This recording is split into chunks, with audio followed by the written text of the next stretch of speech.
वालेकुम स्टूडेंट्स, कैसे हैं आप सब? ठीक हैं। My name is doctor Sajid and और मैं आपको फार्मेसी टेक्नीशियन के लेक्चर्स डिलीवर करता हूं। उम्मीद है आप सब खैरियत से होंगे और हमने अभी तक के जितने लेक्चर्स पढ़े हैं उनको अच्छे से तैयार कर रहे होंगे। आइए हम आज का लेक्चर शुरू करते हैं। आज हम पढ़ने जा रहे हैं पेपर 2 की जो बुक 2 है बायोकेमिस्ट्री, उसको हम पढ़ेंगे। उसका आज हमारा लेक्चर 2 है। लास्ट टाइम अगर लेक्चर्स की हम बात करें तो लास्ट टाइम हमने पढ़ा था chapter 1 introduction of biochemistry, what is biochemistry, उसकी डेफिनेशन, फिर उसका स्कोप क्या है और हम बायोकेमिस्ट्री क्यों पढ़ते हैं, ये हमने फर्स्ट चैप्टर में पढ़ा था। फिर सेकंड चैप्टर को हमने स्टार्ट किया था जो कि कार्बोहाइड्रेट्स हैं, कि कार्बोहाइड्रेट्स क्या होते हैं, उनका जनरल फार्मूला क्या होता है। कार्बोहाइड्रेट्स जिनमें कार्बन, हाइड्रोजन और ऑक्सीजन होती है और उसका general formula CnH2ON whole bracket N, ये उसका जनरल फार्मूला था। और इसके अलावा हम देखें फिर करेक्टरिस्टिक्स इसके क्या होते हैं। सॉलिड होता है, सॉल्युबल किसमें, इनऑर्गेनिक में स्पेरिंगली सॉल्युबल होता है। और इसके बाद फिर ये स्वीट इन टेस्ट कब होता है, जब लो मॉलिक्यूलर वेट हो तो ये स्वीट इन टेस्ट होता है। उसके बाद हमने पता फंक्शनल ग्रुप, इसमें दो फंक्शनल ग्रुप होते हैं, एल्डिहाइड ग्रुप और कीटो ग्रुप। ठीक है, तो जो एल्डिहाइड ग्रुप लगा हो तो एल्डोज कहलाता है, कीटो ग्रुप लगा तो कीटोज कहलाता है। सोर्सेज हमने पढ़े थे, तो इसके प्लांट सोर्सेज जो हमने पढ़े हैं वो है पोटैटो, कैरेट, पीट्स वगैरह, लेग्यूम्स, पीनट्स, लेंटिसल्स, फ्रूट्स के अंदर स्वीट्स एंड नॉन स्वीट्स दोनों पार्ट्स के अंदर कार्बोहाइड्रेट्स मौजूद होते हैं। अगर हम इसके स्ट्रक्चर्स की बात करें तो चेन और साइक्लिक स्ट्रक्चर ऑफ कार्बोहाइड्रेट मौजूद होता है। दोनों स्टेबल स्ट्रक्चर हैं, ऐसा नहीं है कि कोई स्ट्रक्चर जो है वो वीक हो। उसके बाद अगर अक्रंस की बात करें तो carbohydrate the second most abundant substances in the world, उसके बाद वाटर के बाद। ठीक है जी। और इसके बाद आ जाता है कि ये प्लांट्स में पाया जाता है। उसके बाद नेचुरल प्रोडक्शन ऑफ कार्बोहाइड्रेट जो है वो बेसिकली होती है through photosynthesis of the plant. इसमें वाटर और कार्बोहाइड्रेट्स मिलके कार्बन डाइऑक्साइड और वाटर मिलके इसमें क्या करते हैं, ग्लूकोज बनाते हैं, साथ में ऑक्सीजन बनाते हैं। ये इसकी नेचुरल प्रोडक्शन है। कार्बोहाइड्रेट का जो मेजर सोर्स है वो हमारी एनर्जी के लिए मेजर सोर्स है कार्बोहाइड्रेट। जैसे कि हमें 55% ऑफ द एनर्जी अपनी बॉडी के लिए कहाँ से मिलती है, कार्बोहाइड्रेट से मिलती है। और 1 gram of carbohydrates contain 4 calories, वो हमें 4 कैलोरीज प्रोवाइड करता है हमारी बॉडी की एनर्जी के लिए। कौन? कार्बोहाइड्रेट। इसके बाद अगर हम देखें तो ये हमारी एनर्जी कैसे सप्लाई करता है, ATP और ADPs के ज़रिए। Function of the carbohydrates in animal body, construction of the body organ, assist in the body absorption of the calcium, lowering cholesterol level, balance in water mineral balance. उसके बाद sweetness है, जितना molecular weight carbohydrates का कम होगा उसका sweetness उतनी ज़्यादा होगी। जितना मॉलिक्यूलर वेट उसका बढ़ता जाएगा उसकी स्वीटनेस उतनी ही कम होती जाएगी। ये था हमारा एक ओवरव्यू जो हमने फर्स्ट लेक्चर में पढ़ा था। आज हम स्टार्ट करेंगे classifications of carbohydrate. Classifications of carbohydrate, the carbohydrates are classified into 3 groups. Carbohydrates are classified into 3 groups. Number 1 is monosaccharides, number 2 disaccharides and number 3 is oligosaccharides. ठीक है, oligosaccharides के बाद polysaccharides भी आता है। तो हम मेनली जो है वो मोनोसैकेराइड्स, डाइसैकेराइड्स और ओलिगो यहाँ पॉलीसैकेराइड्स को ही देखेंगे। ठीक है जी। सबसे पहले मोनोसैकेराइड्स क्या होता है। मोनोसैकेराइड्स से पहले आपको ये पता होना चाहिए सैकेराइड्स क्या होते हैं। सैकेराइड्स का मतलब होता है शुगर का मॉलिक्यूल, शुगर का मॉलिक्यूल, उसको क्या बोलेंगे, सैकेराइड। मोनो का मतलब होता है एक। अगर किसी सब्सटेंस, मॉलिक्यूल या किसी भी चीज़ के अंदर, सब्सटेंस के अंदर एक शुगर का मॉलिक्यूल होगा तो उसको बोलेंगे मोनोसैकेराइड्स।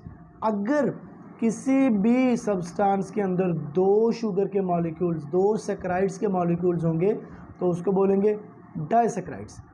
अगर किसी भी सब्सटेंस के अंदर 3 से लेकर 10 तक सैकेराइड्स होंगे तो उसको बोलेंगे ओलिगोसैकराइड्स। और अगर 10 से ज़्यादा सैकराइड्स किसी भी सब्सटेंस में मौजूद होंगे तो उसको बोलेंगे पॉलीसैकराइड्स। ठीक है जी, उस सब्सटेंस को बोलेंगे। आइए अब इसको पढ़ लेते हैं। Monosaccharides having one sugar molecule and can not hydrolyse into simpler smaller units. मतलब कि एक ऐसा सब्सटेंस जिसमें एक शुगर का मॉलिक्यूल है उसको बोलेंगे मोनोसैकराइड। अब ये फर्दर डिवाइड तो हो ही नहीं सकता, क्योंकि एक को तो हम डिवाइड कर ही नहीं सकते। 2 है ना, उसको डिवाइड करेंगे तो 1 आ जाएगा, 1 + 1 2, तो 1 को हम फर्दर डिवाइड नहीं कर सकते। तो यही वो कह रहे हैं, which can not be hydrolyse to smaller unit. इससे स्मॉलर यूनिट कोई नहीं हो सकता, और ये एक जो है वो किसी भी स्मॉलर यूनिट में डिवाइड नहीं हो सकता। फिर आता है disaccharides. Disaccharides having 2 sugar molecule and give 2 monosaccharides on hydrolysis. तो जो हाइड्रोलाइसिस डाइसैकराइड होता है, इसमें 2 सैकराइड्स के यूनिट्स होते हैं, और अगर इसको हम फर्दर डिवाइड करेंगे तो 2 में से 2 सैकराइड्स निकल आएंगे। Oligosaccharides have 3 to 10 sugar molecule on hydrolysis yields 3 to 10 monosaccharides. जो ओलिगोसैकराइड्स होता है इसमें 3 से लेके 10 तक शुगर मॉलिक्यूल्स मौजूद होते हैं। 3 से लेके 10 तक शुगर मॉलिक्यूल्स मौजूद होते हैं। On hydrolysis it yield 3 to 10 monosaccharides. और जब इनको हाइड्रोलिसिस किया जाता है तो ये 3 से लेके 10 तक आपके सैकराइड्स आपको प्रोवाइड करेगा। फिर आता है polysaccharides having more than 10 sugar molecules. मतलब एक ऐसा सब्सटेंस जिसमें 10 से ज़्यादा सैकराइड्स के शुगर के मॉलिक्यूल मौजूद हों उसको पॉलीसैकराइड मॉलिक्यूल बोलेंगे। और जब भी उसको हम डिवाइड करेंगे, हाइड्रोलिसिस करेंगे उसकी, तो वो हमें 10 से ज़्यादा सैकराइड्स के यूनिट्स देगा।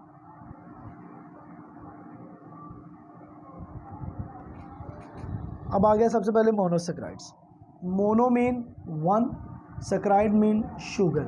तो एक शुगर का मॉलिक्यूल जिसमें होगा उसको बोलेंगे मोनोसैकराइड्स। अब आगे इसके characteristics. They are sweet in taste. It cannot further hydrolysis. इसकी मज़ीद हाइड्रोलिसिस, मज़ीद डिवीजन नहीं हो सकती। Generally they are water soluble. Monosaccharides जो होते हैं ये वाटर सोलबल होते हैं। 2 टाइप्स ऑफ फंक्शनल ग्रुप होते हैं इसमें 2 टाइप्स के फंक्शनल ग्रुप हो सकते हैं, एल्डोज और कीटोज। अब आगे classification of monosaccharides. Monosaccharides can be classified on the basis of functional group. पहला फंक्शनल ग्रुप है एल्डोज ग्रुप, दूसरा फंक्शनल ग्रुप है कीटोज ग्रुप। अच्छा, अब एल्डोज ग्रुप के जो फंक्शनल ग्रुप है एल्डोज, उसके लगने से क्या होगा आइए वो पढ़ते हैं। ग्लूकोज इसकी एग्जांपल है। इसकी एग्जांपल क्या है? Glucose. It is also called grape sugar. Glucose को ग्रेप शुगर भी कहते हैं। It is widely distributed in nature. ये नेचर में बहुत ज़्यादा मिकदार में पाई जाती हैं। It combines with other sugar to form important disaccharide such as a sucrose, maltose and lactose. अच्छा, जो एल्डोज की जो एग्जांपल है ग्लूकोज, ग्लूकोज ग्रुप्स बनाकर, मतलब दूसरे शुगर्स के साथ मिलके ये एक कंबाइन फॉर्म देती है, पॉलीसैकराइड या डाइसैकराइड या ओलिगोसैकराइड्स। ठीक है, यही यहाँ पे कह रहे हैं। It combine with other sugars, दूसरे शुगर्स के साथ मिलके डाइसैकराइड्स बनाती है, जिसकी एग्जांपल है सुक्रोज, माल्टोज और lactose. It is commercially obtain from starch. ये स्टार्च से हासिल की जाती है। It is the main sugar of human body. और जो ये है मोनोसैकराइड, ये ही मेन शुगर होती है ह्यूमन बॉडी के अंदर। Normal blood glucose level of human is fasting 80 to 100 milligram and in random 100 to 120 milligram. और यही जो normal blood glucose level body के अंदर होता है वो खाने से पहले भूखे पेट 80 से लेके 100 मिलीग्राम होता है ब्लड के अंदर, और खाने के बाद 100 से लेके 120 मिलीग्राम होता है। Glucose is also called dextrose. Glucose को डेक्सट्रोज भी कहते हैं। राइबोज, अरिथ्रोज और ग्लूकोहेप्टोज, ये भी मोनोसैकराइड्स की 3 एग्जाम्पल्स हैं एल्डोजिस की। ठीक है जी, किसकी? एल्डोजिस की। अब आ गया कीटोजिस। कीटोज की एग्जांपल है fructose. The most common source of fructose is sucrose.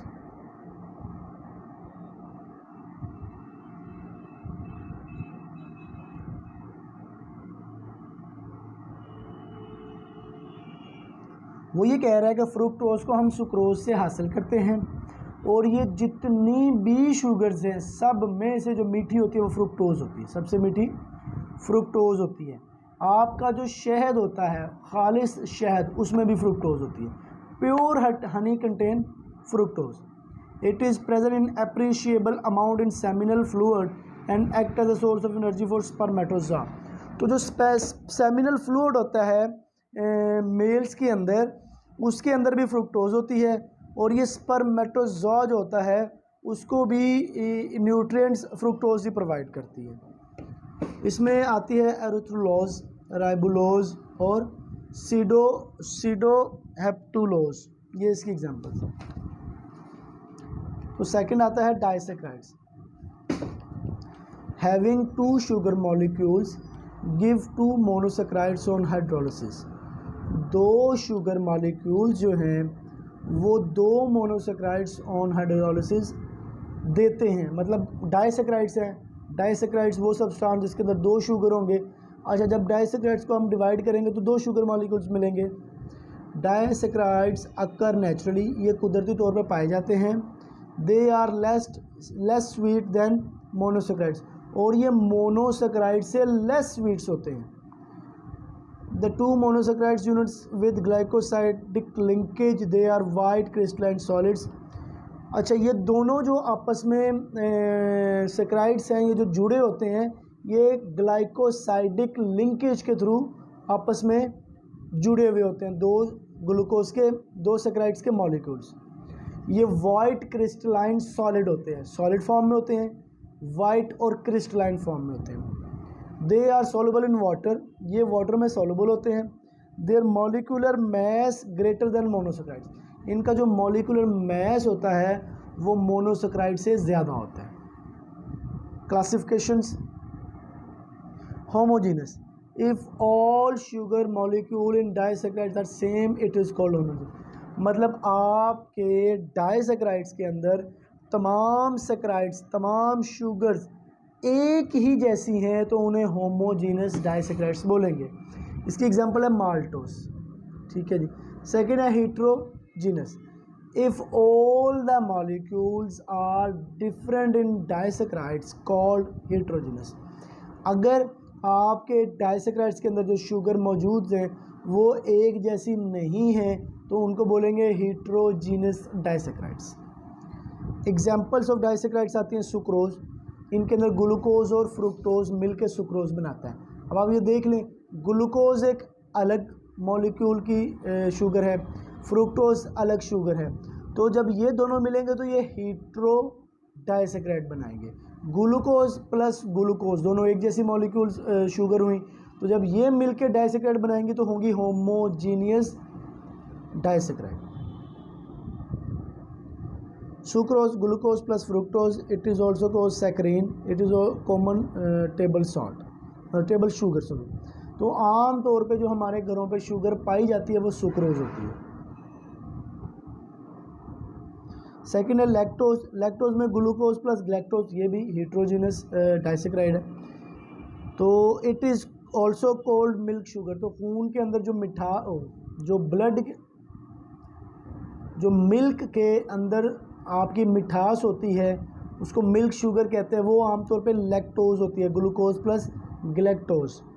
Third है maltose. It is composed of 2 monosaccharide glucose plus glucose. देखा, तो माल्टोज जो होती है ये ग्लूकोज प्लस ग्लूकोज होती है, होमोजीनस डाइसैकराइड होती है। आम तौर पर जो फलों के अंदर मिठास पाई जाती है, शुगर पाई जाती है, वो माल्टोज नेचर की होती है। अब आ गया oligosaccharides. Oligosaccharides on hydrolysis, these sugar yields 3 to 10 monosaccharides units. ये 3 से लेकर 10 तक आपको शुगर के मॉलिक्यूल देगा। कौन? Oligosaccharides. It is not important physiologically, इसकी फिजियोलॉजिकली कोई इम्पोर्टेंट नहीं होती, इसलिए हम इसको मज़ीद नहीं पढ़ेंगे। तो नंबर 3 पे है पॉलीसेकेराइड, जो कि इम्पोर्टेंट है। Having more than 10 sugar molecule, having more than 10 sugar molecule and give disaccharide on hydrolysis and on further hydrolysis the monosaccharide are met। वो ये कह रहे हैं कि जब हम एक पॉलीसेकेराइड की स्टडी करते हैं तो हमें पता चलता है कि इसके अंदर 10 से ज़्यादा सेकेराइड्स मौजूद हैं और ये आपस में मिले हुए हैं। अच्छा, फिर ये जब इनको हम हाइड्रोलिसिस करेंगे तो ये हमें 10 से ज़्यादा क्या करेंगे, 10 से ज़्यादा हमें सेकेराइड्स देंगे on hydrolysis. Many saccharides join to form polysaccharides, they are tasteless and not optically active. अच्छा, अब पॉलीसेकेराइड्स जो होते हैं ये टेस्टलेस होते हैं, ये ऑप्टिकली भी एक्टिव नहीं होते। ऑप्टिकली एक्टिव होना क्या है, ये केमिकल की एक केमिस्ट्री की एक टर्म है कि ऑप्टिकली एक्टिव होना या ना होना। ऑप्टिकल इसमें वेव्स पास की जाती हैं, तो आप सिर्फ ये समझें कि they are not optically active. Next है classification of polysaccharides. Homo polysaccharides कौन से होते हैं और hetero polysaccharides. The polysaccharide which yield one type of monosaccharides on hydrolysis is called homo polysaccharides. अगर आपके पॉलीसेकेराइड्स को जब हाइड्रोलिसिस की जाए उनमें से जो सेकेराइड्स निकले वो तमाम एक ही जैसे हों तो उनको क्या बोलेंगे, होमो पॉलीसेकेराइड्स।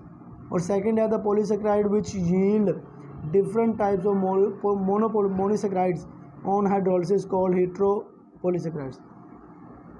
और अगर आपके पॉलीसेकेराइड्स की हाइड्रोलिसिस की जाए और उसमें से निकलने वाले मोनोसेकेराइड एक जैसे ना हों तो उनको हीट्रो पॉलीसेकेराइड्स कहेंगे। ठीक है, ये क्लासिफिकेशन भी होगी। लास्ट पे है एग्जाम्पल ऑफ पॉलीसेकेराइड्स।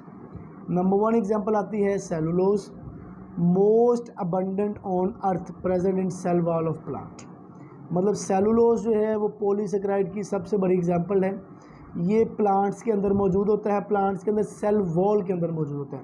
और प्लांट्स जितने भी दुनिया में मौजूद हैं, जितनी भी उनकी सेल वॉल है, उन सब के अंदर सेलुलोज मौजूद है। तो इसका मतलब हुआ कि दुनिया में सबसे ज़्यादा पाई जाने वाली जो सेलुलोज जो स्टार्च है वो कौन सी है, सेलुलोज,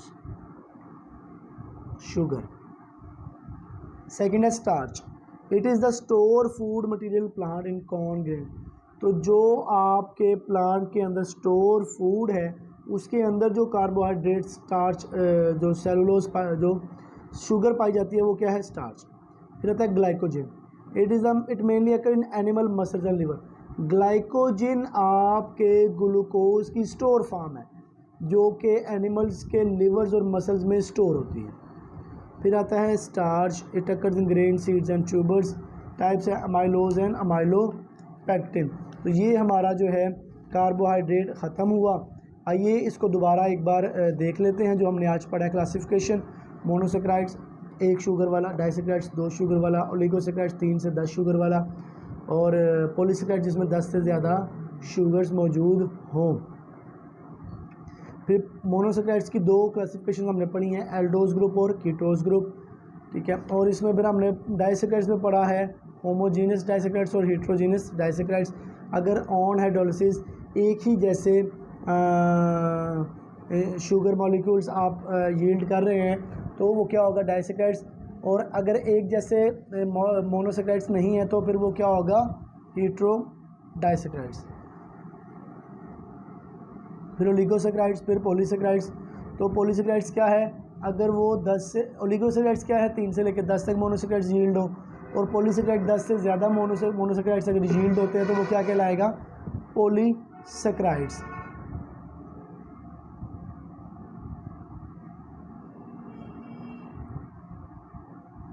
ठीक है, ये हमारा कार्बोहाइड्रेट पे ख़त्म हुआ सेकंड चैप्टर। आइए अब हम शुरू करते हैं अपना लिपिड्स, जो कि है chapter number 3।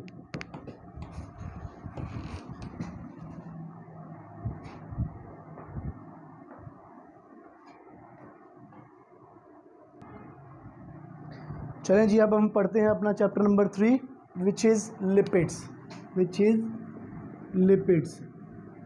Lipid is also very important chapter.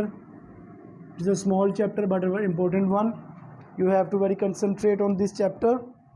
Lipids, आइए सबसे पहले इसका हम इंट्रोडक्शन लेते हैं। लाइपोमीन fats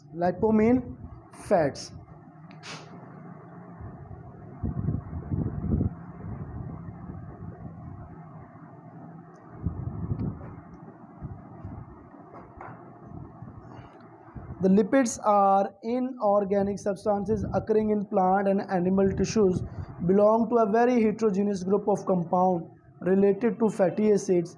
Lipid include fat, oil, waxes, steroids and defined as the substances having the following properties. वो ये कह रहे हैं कि लिपिड जो है ये ऑर्गेनिक सब्सटेंस है जो कि प्लांट और एनिमल टिश्यूज़ में बहुत ज़्यादा पैमाने पर पाया जाता है।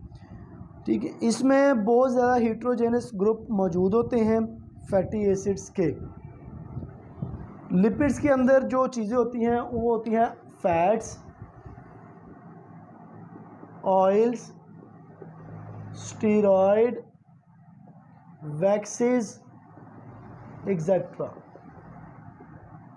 ठीक है जी, ये क्या हैं, मौजूद होती हैं किसके अंदर, लिपिड्स के अंदर। ये सारी चीज़ें फैट्स, ऑयल, स्टीरॉयड, वैक्सेस, ये सारी कुछ क्या है, दीज आर कॉल्ड लिपिड्स। अच्छा, अब इन चीज़ों की प्रॉपर्टीज़ क्या होंगी, क्योंकि ये सारी की सारी चीज़ें लिपिड्स हैं और लिपिड्स की प्रॉपर्टीज़ क्या हैं, आइए हम पढ़ते हैं। They are insoluble in water, number 1 insoluble in water, number 2 but soluble in non polar solvent.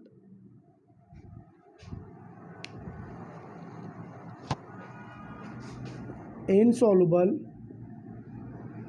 in water, soluble in ether, alcohol,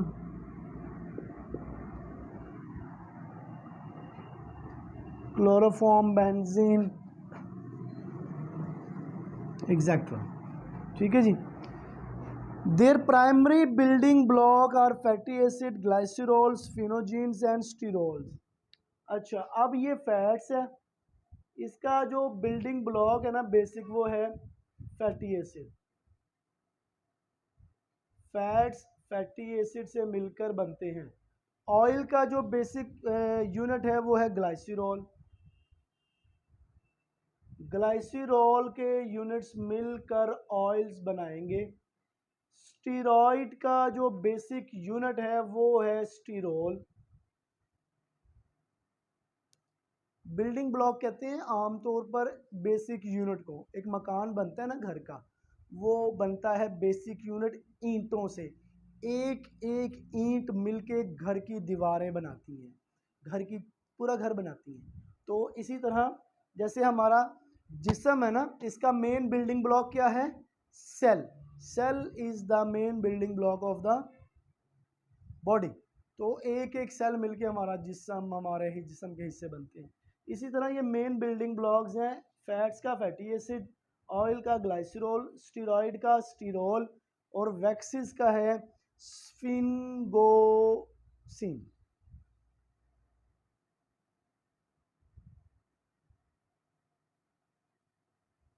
ठीक है, their primary building block are fatty acid, glycerol, sphingosine and sterol. In most cases they can be utilized by the living organism. Living organism जो है वो इनको utilise करते हैं। Most common lipid in fat is animal and plant. तो सबसे ज़्यादा जो पाई जाती फैट है वो एनिमल और प्लांट फैट्स पाई जाती हैं। Lipids use to store energy because of high proportion of carbon hydrogen bonds and very low proportion of oxygen. Oxygen store double the amount of the energy as compared to the same amount of the carbon any carbohydrate. ये कह रहे हैं कि lipids जो है ना,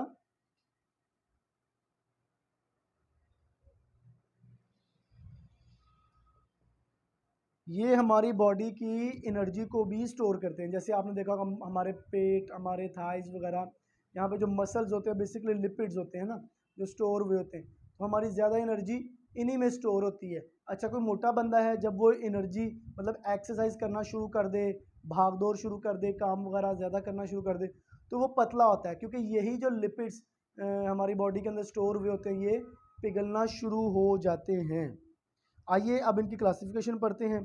there are 3 classifications of the lipids. Number 1 is simple proteins, number 2 is compound and number 3 is the derived lipids.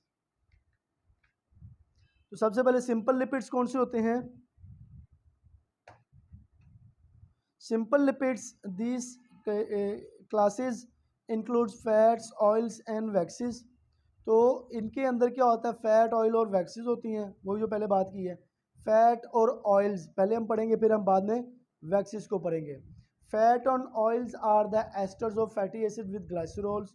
वही बात कि फैट्स जो हैं वो फैटी एसिड्स होते हैं, ऑयल्स होते हैं वो ग्लाइसरोल्स होते हैं। दे आर नोन एज ट्राईग्लाइसराइड्स और ट्राई एसाइल ग्लाइसरोल और फैट्स। इनको ट्राईग्लाइसराइड्स भी कहते हैं, फैटी एसिड विद ग्लाइसरोल्स को ट्राईग्लाइसराइड्स भी कहते हैं। A fat in liquid state called oil. Fats जब लिक्विड फॉर्म में होगा तो उसको ऑयल बोलेंगे, मतलब लिक्विड फॉर्म, माया फॉर्म में। ठीक है जी। Fats and oil are lighter than water and have specific gravity और अबाउट 0.8 जो है ये, मतलब वही कह रहे हैं कि जो ग्रेविटी होती है पानी की, ऑयल की ग्रेविटी पानी से कम होती है। इसलिए जब भी आप ऑयल को देखेंगे ना, ऑयल आप पानी में गिराएं तो वो उसमें हल नहीं होता है, एक बात, इसलिए इनसॉल्युबल इन वाटर होता है। दूसरा, oil mostly oil upper layer बनाता है, वाटर की जो है वो अपर लेयर ऑयल बना लेता है। क्यों? ग्रेविटी कम होती है, वो ऊपर आ जाता है वाटर से। ठीक है। नीचे उन्होंने फार्मूला दिया हुआ है, ग्लाइसिलोल प्लस कार्बोक्सिलिक एसिड इस triglyceride plus carbon dioxide plus water. वो ये कह रहा है कि आप ग्लाइसिरोल को जमा करें कार्बोक्सिलिक एसिड में तो आपके पास आएगा ट्राइग्लिसराइड। ठीक है जी, TGs plus carbon dioxide plus water. ये उसने एक जो है ना इक्वेशन दी हुई है। ठीक है जी। मतलब आप ग्लाइसिरोल को कार्बोक्सिलिक एसिड के साथ मिक्स करेंगे तो आपके टीजीज बन जाएंगे, triglycerides plus carbon dioxide plus water बनेंगे। नेक्स्ट है waxes. Definition, these are ester of fatty acids with long chain monohydric alcohol. क्या है कि ये फैटी एसिड्स की चेन है with long chain monohydric alcohols. ठीक है जी, स्फिंगोसीन्स के साथ।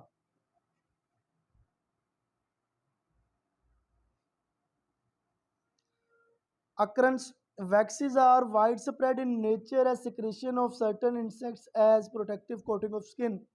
हनी बी वैक्स, वो ये कह रहे हैं कि वैक्सेस जो है ये बहुत बड़े पैमाने पर पाई जाती हैं नेचर के अंदर, और ये सिक्रीशन होती हैं इंसेक्ट्स की, जैसे शहद की मक्खी का वैक्स, बीज वैक्स जिसे कहते हैं। उसके बाद और भी बहुत सारे ऐसे इंसेक्ट्स हैं जो, जैसे रेशम के कीड़े का वैक्स। ठीक है। तो ये क्या है कि वैक्सीज ये बहुत बड़े पैमाने में पाई जाते हैं कुदरत में, और ये बेसिकली इंसेक्ट्स की सिक्रीशन होती हैं, या फिर इंसेक्ट्स की वो सिक्रीशन होती है जो वो अपने जिस्म के इर्द गिर्द लपेट लेते हैं। जैसे मैं आपको एक एग्जांपल दूं, ये एक प्लेट है, इसमें हमने कुछ इंसेक्ट्स रख दिए, कोई भी इंसेक्ट्स हैं बिलफर्ज। अब वो इंसेक्ट्स जो हैं अपने इर्द गिर्द वैक्स क्रिएट करते हैं अपनी कोटिंग प्रोटेक्शन के लिए।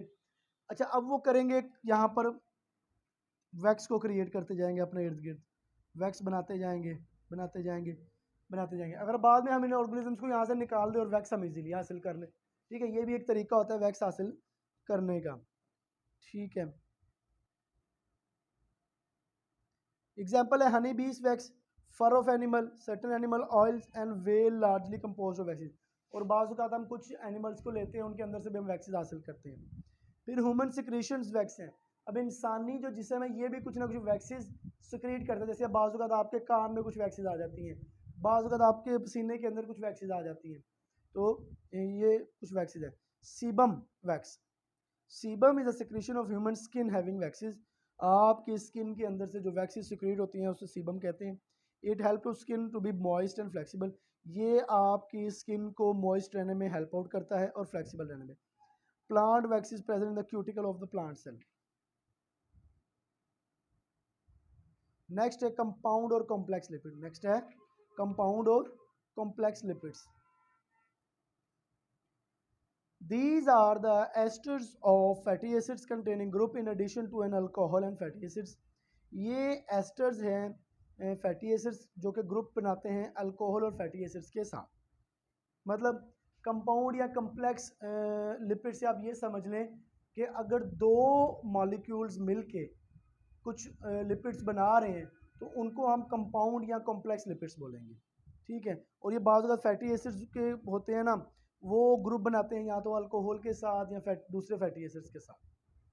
Number one glycolipid. Number one is glycolipid जिसको ग्लाइकोस्फिंगोलिपिड्स भी कहते हैं। These contain sphingosine fatty acids and a monosaccharides और अ ओलिगोसेक्राइड्स यूनिट्स। मतलब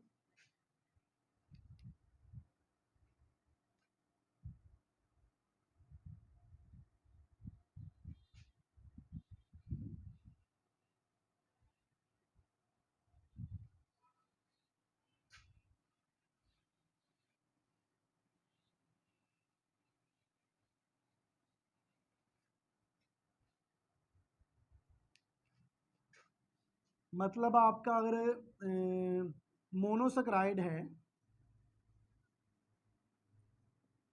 वो फैटी एसिड्स के साथ मिलकर एक सब्सटेंस बना रहा है तो वो कहलाएगा ग्लाइकोलिपिड।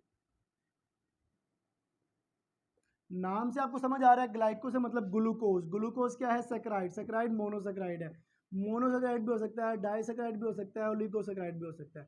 तो अगर ग्लूकोज लिपिड के साथ मिलके, लिपिड क्या है? Fatty acids. तो ग्लूकोज और फैटी एसिड्स मिलके जो कॉम्प्लेक्स बनाएंगे, जो यूनिट बनाएंगे, जो सब्सटेंस बनाएंगे, उसको बोलेंगे ग्लाइकोलिपिड्स। नेक्स्ट है सल्फोसाइड। These contain sphingosine fatty acid and sugar and a phosphate group। अगर आप फॉस्फेट ग्रुप हो प्लस ग्लूकोज हो प्लस फैटी एसिड्स हो, उसको क्या बोलेंगे? सल्फोसाइड्स। फिर आता है फॉस्फोलिपिड्स। फॉस्फोलिपिड्स के अंदर क्या होता है? फास्फोरस होता है, फास्फोरिक एसिड, फैटी एसिड्स और अल्कोहल मौजूद होता है। These are the lipids contain an alcohol, fatty acid and phosphoric acid. In addition they frequently have an containing basis and other substituents. ठीक है, तो इसमें क्या होगा? लिपिड्स होंगे, अल्कोहल होंगे, फैटी एसिड्स होंगे और फास्फोरिक एसिड होगा। In addition they frequently have an containing base. उसके बाद लास्ट पे आता है lipoprotein. Lipoprotein very easy. Lipo mean lipids, protein mean protein. अगर लिपिड्स और प्रोटीन मिलके कॉम्प्लेक्स बना रहे हैं, सब्सटेंस बना रहे हैं, उसको क्या बोलेंगे? Lipoprotein, lipoprotein. ठीक है, ये हमारा हो गया कॉम्प्लेक्स लिपिड्स। अब हमारा थर्ड है डिराइव्ड लिपिड्स। थर्ड क्या है हमारा? Derived lipids. These include fatty acid, glycerol, sterol, steroids, fatty aldehydes, lipid soluble vitamin, ketones etcetera. वो ये कह रहे हैं कि डिराइव्ड लिपिड्स के अंदर फैटी एसिड्स आते हैं, ग्लाइसरॉल आता है, स्टीरॉइड्स आते हैं, sterol, fatty aldehyde, lipid soluble vitamin, ketone etcetera.